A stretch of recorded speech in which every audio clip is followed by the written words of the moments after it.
गया है। गोंडा से ये बड़ी खबर सामने आ रही है। आचार संहिता उल्लंघन में ब्रजभूषण शरण सिंह को नोटिस दिया गया है और दर्जनों गाड़ियों का काफिला लेकर चलने पर नोटिस दिया गया है।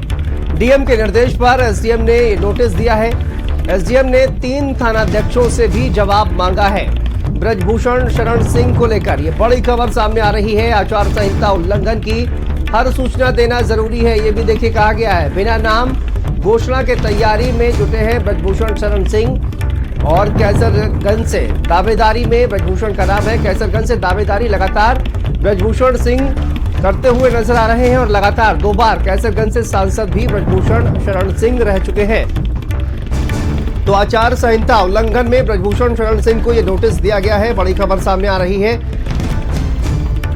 दर्जनों गाड़ियों का काफिला लेकर चलने पर यह नोटिस दिया गया है।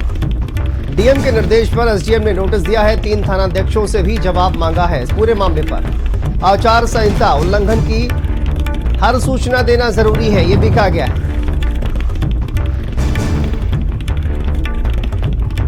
देखिए गोंडा से खबर सामने आ रही है। आचार संहिता उल्लंघन में ब्रजभूषण शरण सिंह को नोटिस दिया गया है।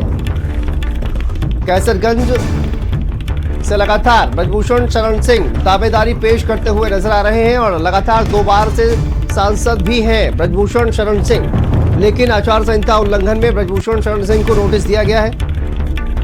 संवाददाता राजेश हमारे साथ जुड़ गए हैं। राजेश, ब्रजभूषण शरण सिंह को नोटिस दिया गया है, वजह क्या है? और वहां पर देखिए कहा जाए कि जलवा कायम रोला दिखाते हुए वहां पर रौला अपना दिखाते हुए नजर आ रहे हैं। राजेश, देखिए शांतनु, फिलहाल ये 2 बार के कैसरगंज के सांसद हैं ब्रजभूषण शरण सिंह। इससे पहले भी सांसद रह चुके हैं। क्योंकि अभी तक भारतीय जनता पार्टी ने कैसरगंज से अपने प्रत्याशी के नाम की घोषणा नहीं की है, लेकिन जो भी हो, जिस तरह से इनको सिग्नल मिला हो ऊपर से, तो ये अपनी तैयारी में लगे हुए हैं पूरी तरीके से। और कल इन्होंने कैसरगंज में एक सभा भी की है कि इन्होंने पंपलेट भी छपाया है। उस पंपलेट में डे बाय डे इनका पूरा प्लान है कि किस दिन इनको कहाँ कहाँ सभा करनी है, कहाँ कहाँ जनसभा करनी है, कहाँ बैठक करनी है और कहाँ रैलियां करनी है। तो उसको लेकर के इन्होंने फिलहाल कोई परमिशन नहीं ली थी। कल जब इनकी कैसरगंज में जनसभा हुई तो उसको लेकर के इन्होंने काफिला निकाला और उस काफिले में कई गाड़ियां थी जिसको बाकायदा उसका वीडियो बना और उसके बाद फिर वो वीडियो प्रशासन के पास भी पहुंचा। उसी को लेकर के फिलहाल ये पूरी कार्रवाई की गई है और डीएम ने एसडीएम। अच्छा राजेश, अब आगे क्या कार्रवाई होगी? देखिए नोटिस दे दिया गया है और लगातार चुनाव प्रचार भी करते हुए नजर आ रहे हैं वो। अब इस पूरे मामले में आगे क्या कार्रवाई हो सकती है?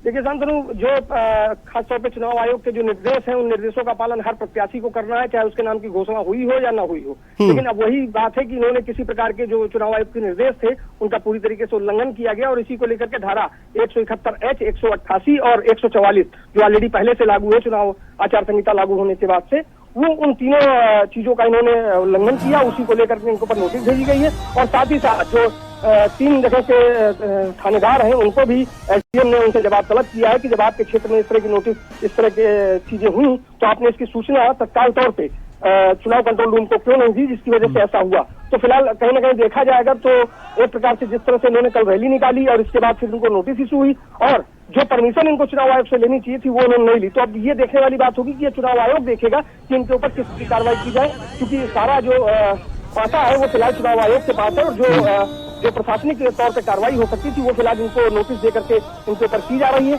अब आगे सारी चीजें चुनाव आयोग को करनी है। चलिए, बहुत बहुत शुक्रिया राजेश आपका इस तमाम जानकारी के लिए।